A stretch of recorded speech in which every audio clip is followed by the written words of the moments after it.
It's pole, and Jesko Rafin is promoted to third. The championship leader gets a bit of a get-out-of-jail free card. He starts on the inside in the run down to turn number one. Away we go. Good start from the number 3 of Lukas Tulovic from second position, but he gets blocked out in the run down to the first turn, and a great start from Jesko Rafin, who comes up into... alone. Absolute domination. Really, really incredible performance from the Spaniard. But he really will be ruining at this stage in the season that first round in Portugal, because it's seriously dented his chances at taking another title.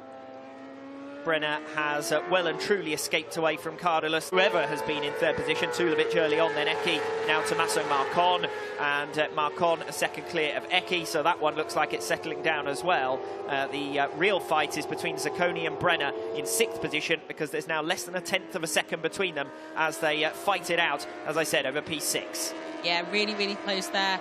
And those guys, Marcon, Eki, Tulovic, all comparable pace last time around, but the gaps are a little bit bigger now, sort of around a second between each bike, which is fairly sizable if you're trying to make an overtake.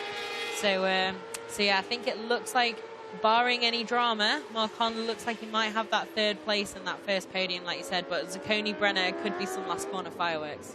Brenner faster than anyone other than Pons on his previous lap, lap number 15, as they come through to complete lap 16 and start our last lap. Edgar Pons well clear, and this is almost going to be a demonstration lap from him. Over 10 seconds the gap up front. I always used to say this when Chaz Davis used to pull away at the front of the field quite often in Superbike. It's like, he just loves that track day feeling. And this is definitely what Pons has today. He must just feel like he's just having a lovely sunny Sunday ride on his bike at the beautiful Jerez circuit. And, you know, incredible performance, and it'll be an incredible win. 10 seconds now, over 10 seconds that gap. Really, really dominant. And still within a second of his fastest lap of the race, so it's not really like he's dropped it off massively. He's just carried on, eating out 0.6 of a second a lap over Rafin. His advantage over the Swiss rider was more dramatic early on, but he has settled it somewhat, and well, he can afford to ease off a little bit now as the gap dips below the 10-second marker. Once again, there's not really too much to try and chase in the latter stage of this race for Edgar Pons. I think we've got fastest lap of the race sewn up.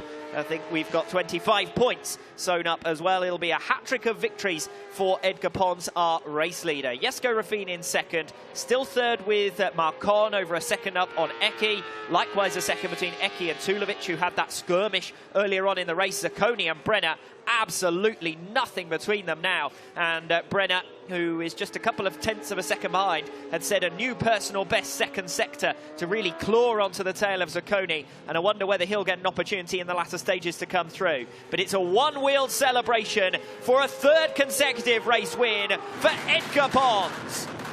Great stuff from him, start to finish, pole to flag, as we see Tommaso Marcon eventually claiming his first podium position of the season. Dimas coming over the line in 4th. Lukas Tulovic gets 5th, and Zacconi